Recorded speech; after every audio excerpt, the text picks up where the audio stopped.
жана албайлы?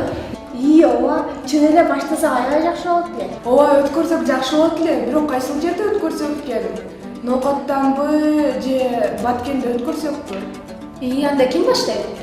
Балдар, мен үйдөгүлөргө айтып болдум беле. Менден эле баштай бербейлиби? Кыздын кыр чачуулугу. Кыздар силер баштасаңарчы. Кыздын кыр чачуулугу? Бул сөзүң ачкан.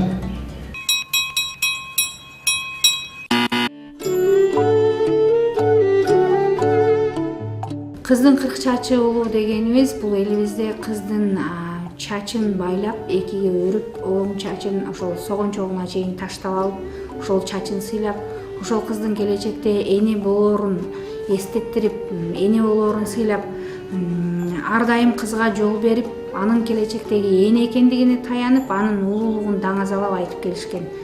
Анткени бул кыргызда кыздын аты улук, кыз сыйлабас макулук деген дагы сөздөр бар. Мына ошол сөздөрдүн дагы жандырмагына же болбосо ушул кандайдыр бир шайкештигине да алып келет да. Кыздын кырк чачуулугу дегенибиз ошол кыз бала өзүнүн чачы менен эркектерден айырмаланып, ошол чачын кыркка бөлүп, майдалап өрүп, беш көкүлүн маңдайына түшүрүп жүргөнү дагы ошол эркектерден айырмаланып, анын чыныгы кыргыз кызы экендигин айгинелеп турат.